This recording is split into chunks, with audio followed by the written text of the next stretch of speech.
Franck Couturier est donc avec nous, fondateur de la plateforme Le Poids du Vivant. Je le disais, c'est un fonds de dotation au service de la biodiversité. Expliquez-nous d'abord le but de cette plateforme. Eh bien, personnellement, je suis chef d'entreprise et je souhaite aider les chefs d'entreprise à agir pour la biodiversité. J'ai pendant 32 ans chef d'entreprise derrière moi, sur 59 ans de ma vie. Et donc j'ai créé cette plateforme lepoidsduvivant.org qui est destinée à apporter des solutions aux assos qui cherchent de l'argent pour financer des projets de biodiversité et apporter des solutions aussi aux entreprises qui souhaitent justement agir pour le vivant. Quel a été le déclic quand on est chef d'entreprise ? Vous m'avez dit notamment que vous avez participé à la Convention des entreprises pour le climat. J'ai participé à la Convention des entreprises pour le climat. Ça a été le déclencheur, effectivement, pour basculer du monde de l'entreprise, que j'ai quitté l'année dernière, justement pour me concentrer à 100% sur la biodiversité. Et le fonds de dotation, je l'avais créé quelques années avant, mais je ne l'avais pas encore activé. Je savais qu'il y avait un besoin des entreprises de solutions biodiversité. J'en ai même un petit peu bavé pour agir à l'époque, pour trouver des solutions. Et donc, quand j'avais enfin trouvé la bonne formule, d'autres entreprises me disaient « mais j'aimerais bien agir comme vous et j'aimerais bien savoir comment faire ». Et voilà, donc pouvoir simplifier ce travail-là, c'est ce que j'ai fait avec la plateforme. Et les chefs d'entreprise qui participent à cette convention, vous m'avez dit, pour certains, sortent véritablement choqués. La première session, effectivement, c'est ce qu'on appelle un petit peu l'électrochoc. Beaucoup de chefs d'entreprise découvrent l'état de la planète et découvrent aussi, et c'est là où ça devient difficile, que leur entreprise contribue à cette destruction du vivant en général. On l'a compris, vous vous adressez uniquement aux entreprises avec cette plateforme. Quel est leur intérêt finalement aux entreprises de vous rejoindre dans ce projet ? Déjà, leur intérêt, c'est d'agir, c'est de faire quelque chose pour leurs enfants, pour que leurs enfants soient fiers d'eux. C'est une bonne chose, une bonne raison. C'est une motivation personnelle aussi de faire quelque chose d'utile en dehors du cadre de l'entreprise.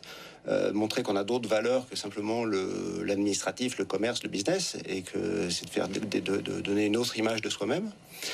Et puis, à un moment donné, c'est tout simplement d'apporter, d'être quelqu'un d'autre sur le terrain, quoi. Elles vous ont suivi, rapidement. Vous avez réussi à les convaincre. Combien sont là aujourd'hui ?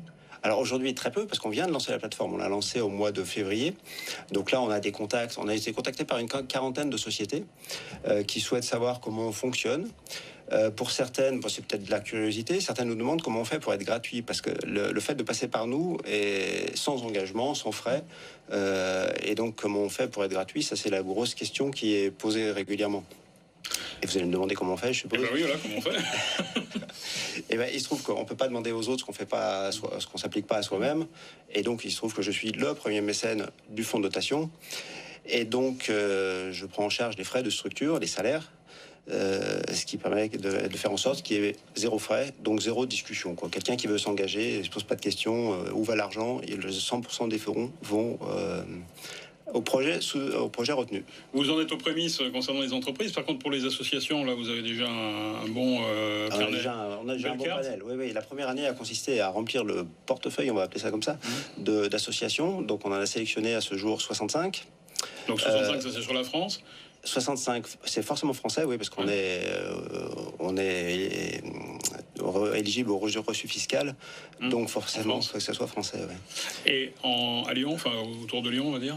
Il y en a quelques-unes autour de Lyon. Il n'y en a pas beaucoup autour de Lyon, mais on en a 6 ou 7 quand même locales. Donc comme par exemple comme Arthropologia, par exemple. Des espèces par million aussi. Des espèces par million. On a Sylvact. On a même une association qui s'occupe des coraux, qui s'appelle Coral Guardian, et qui est une association lyonnaise. Ouais.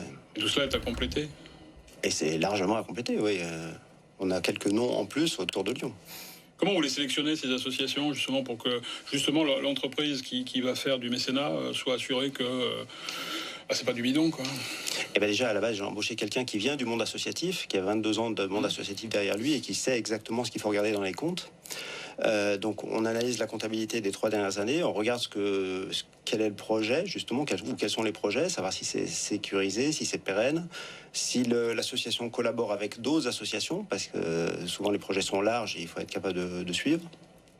Et puis, quand on analyse les comptes, on s'assure que les fonds versés vont bien au projet et non pas simplement à financer des choses qui n'ont pas d'intérêt direct. Et on s'engage sur des... Oui, allez-y. Donc, quand on passe par le Poids du Vivant, on a la garantie que tout est sécurisé. On peut s'engager sur quoi ? Sur des causes ou sur des projets ? Pour s'engager à la base sur des thématiques. Donc, on a réparti ça dans 5 thématiques, qui sont les mers et océans, les forêts, l'eau douce, l'agriculture, la faune et la flore sauvage. Et après, on a différents axes aussi qui sont le volet éducation. Ça peut être la recherche, ça peut être le plaidoyer. Et donc, le chef d'entreprise qui souhaite s'engager va sélectionner sur notre plateforme les différents thèmes qui l'intéressent et on lui filtre les assos qui correspondent au projet voulu. Les entreprises, elles ont un rôle crucial à jouer aujourd'hui dans cette défense de la biodiversité. Elles ont un rôle majeur à jouer. On voit que les décisions de nos politiques ne vont pas tout à fait dans le bon sens. Donc et les particuliers tout seuls ne vont pas faire beaucoup de choses. Donc on a besoin que les entreprises s'engagent. Ça permet d'engager aussi leur personnel. Et ça va très loin. On peut faire beaucoup de choses comme ça. C'est l'intérêt de la CEC, justement. Convention des entreprises pour le climat. Vous le disiez, ça commence juste. Quels objectifs, si vous en êtes déjà fixés en termes de chiffres, de montants à pouvoir reverser, vous vous êtes fixé quoi? Bon, on essaie d'en faire le plus possible, évidemment. Plus on ratisse large, mieux c'est pour la planète. Donc pour cette année, on espère atteindre une centaine d'associations soutenues.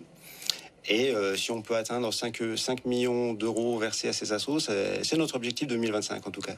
C'est l'objectif, le poids du vivant. Si vous êtes une entreprise que vous avez envie de vous engager, il faut y aller. Merci beaucoup Franck Couturier d'être venu nous présenter en tout cas cette initiative. On va passer à l'agenda.